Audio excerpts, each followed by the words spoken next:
कुछ और खबरों का रुख करते हैं। अयोध्या में भगवान राम के मंदिर का काम तेजी से चल रहा है। मंदिर को भव्य बनाने में कोई कोर कसर नहीं छोड़ी जा रही। अब चबूतरे और गर्भगृह के निर्माण का काम शुरू हो चुका है, जो कि अगस्त महीने तक पूरा भी हो जाएगा। राम मंदिर के लिए तराशी गई शिलाओं को तांबे की पत्तियों से जोड़ा जा रहा है। गर्भगृह निर्माण में अब तक 45 तराशे गए पत्थरों को लगाया गया है। मंदिर के निर्माण में दरवाजों के डिजाइन और निर्माण को लेकर मंथन किया जा रहा है। मंदिर के पहले तल पर कुल 14 दरवाजे होंगे, जिनमें एक गर्भगृह का द्वार भी होगा। फर्श और पत्थर के स्वरूप को लेकर भी चर्चा की जा रही है। यात्रियों के रुकने की भी व्यवस्था राम जन्मभूमि परिसर में की जाएगी। 25,000 लोगों को सामान रखने की व्यवस्था और बैठने की व्यवस्था राम जन्मभूमि परिसर में प्रतीक्षालय के रूप में होगी। इस विश्राम स्थल को भी राम जन्मभूमि के अंदर ही बनाया जाएगा।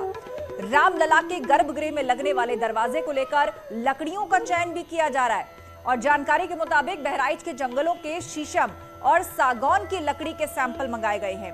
मनकापुर वन विभाग के डिपो से साखू के सैंपल भी मंगाए गए हैं। दिसंबर 2023 तक श्री राम जन्मभूमि मंदिर के पहले तल का निर्माण पूरा होने की उम्मीद है और जनवरी के दूसरे सप्ताह में रामलला को अस्थायी मंदिर से भव्य और दिव्य मंदिर के गर्भगृह में प्राण प्रतिष्ठित करने का भी प्लान है। प्लिंथ बनने के बाद गर्भगृह या प्रथम तल का निर्माण होगा, गर्भगृह तैयार हो जाएगा, उसमें भगवान की प्रतिष्ठा होगी, तो फर्श कैसी होगी, फर्श के ऊपर डिजाइनिंग कैसी रहेगी, वो मार्बल का जो पत्थर है वो कैसे उस पर इनले वर्क होगा, उसकी डिज़ाइन, उसके प्रकार, वो कैसे होकर के सही समय से लग सके, इस पर विस्तृत चर्चा उसके विशेषज्ञों के साथ हुई है। साथ ही साथ मंदिर बन रहा है तो उसमें दरवाजे भी लगेंगे। तो दरवाज़ों में ऐसे 14 दरवाजे हमारे ग्राउंड फ्लोर पर लग रहे हैं। गर्भगृह के दरवाजे के साथ साथ 13 दरवाजे और लगेंगे। उन दरवाज़ों पर भी कैसे दरवाजे हों, उसकी डिज़ाइनिंग कैसी हो, इस पर भी चर्चा हुई है।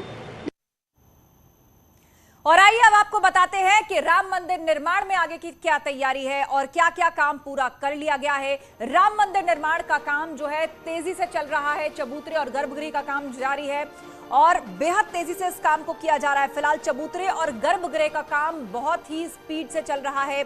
अगस्त तक पूरा हो जाएगा चबूतरे का काम। ये जो टारगेट है अपने समय पर पूरा कर लिया जाएगा। इसके अलावा शिलाओं को तांबे की पत्तियों से जोड़ा जा रहा है। ये खास बात इसके डिजाइन में नजर आएगी। गर्भगृह में 45 तराशे गए पत्थर भी लग चुके हैं। बहुत तेजी से गर्भगृह के काम को किया जा रहा है। पहले तल पर कुल मिलाकर 14 दरवाजे होंगे। 14 द्वार जो है फर्स्ट फ्लोर पर बनाए जाएंगे। 14 में से एक दरवाजा गर्भगृह का है, जो सीधा गर्भगृह के अंदर लेकर के जाएगा। दरवाजे के डिजाइन पर मंथन हो रहा है कि आखिर गर्भगृह का जो दरवाजा है वो खास हो, उस पर क्या डिजाइन होना चाहिए और उस दरवाजे के लिए लकड़ी का चयन किया जा रहा है कि किस तरह की लकड़ी का इस्तेमाल किया जाए। और उसके लिए बहराइच के जंगलों से सैंपल्स मंगाए गए हैं लकड़ियों के। कुछ खास लकड़ियों के सैंपल्स को देखा जाएगा, जिसमें शीशम और सागौन के सैंपल्स मंगाए गए हैं। फर्श और पत्थर के स्वरूप पर भी मंथन चल रहा है कि फर्श के ऊपर डिजाइन कैसा हो, किस तरह का मार्बल और जो पिलर्स लगेंगे वो मजबूती से उसके साथ खड़े रहें। साथ ही परिसर में बैठने और सामान रखने की भी व्यवस्था हो। जब भारी संख्या में श्रद्धालु आएंगे तो उनके लिए व्यवस्था हो। 25,000 लोगों को सामान रखने की सुविधा एक साथ मिल पाए। यदि श्रद्धालुओं की भीड़ आती है तो उसके लिए भी मुकम्मल तैयारी की जा रही है।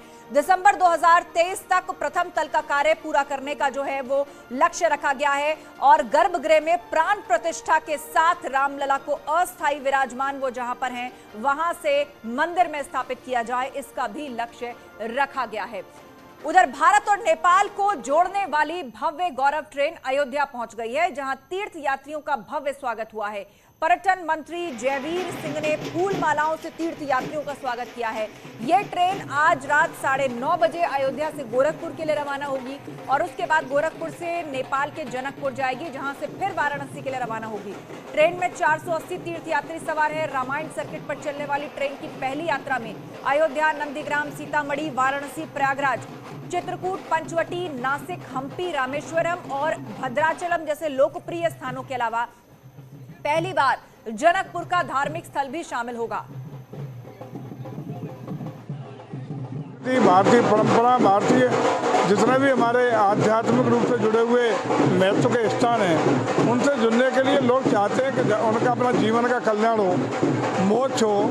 ये परंपरा हिंदू संस्कृति में रहती हैं। उसी को पूरा करने के उद्देश्य से आज हमारे जो श्रद्धालु, आस्थावान हैं, जो यात्रा करना चाहते हैं, भारतीय रेल उनको अलग से व्यवस्थित करके इस तरह की यात्रा करने का निर्णय लिया, जिसमें भारत सरकार के पर्यटन मंत्रालय के साथ इस रेल को जोड़ करके इस यात्रा को पूरा करने का काम कर रहा है।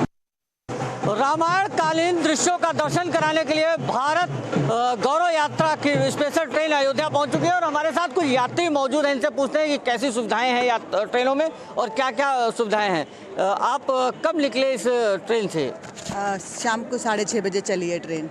ट्रेन में क्या क्या सुविधाएं दी गई हैं यात्रियों को? ट्रेन में तो बहुत अच्छी सुविधाएं दी गई हैं, पानी और आपको छाता, ये अम्ब्रेला, और बार बार पूछ रहे हैं कि आपको कुछ चाहिए कि नहीं चाहिए, नाश्ता, पानी और चाय वगैरह सब अच्छा। सुबह से बहुत अच्छा इन्होंने, मतलब अरेंजमेंट अच्छा है अभी तक तो। भारत गौरव ट्रेन है जिससे आप अयोध्या पहुंचे, कैसा महसूस हो रहा भगवान राम की जन्मस्थली पर आकर? बहुत अच्छा महसूस है। अपने आप में हम गर्व महसूस कर रहे हैं कि हमने ये यात्रा फर्स्ट टाइम कर रहे हैं हम ये।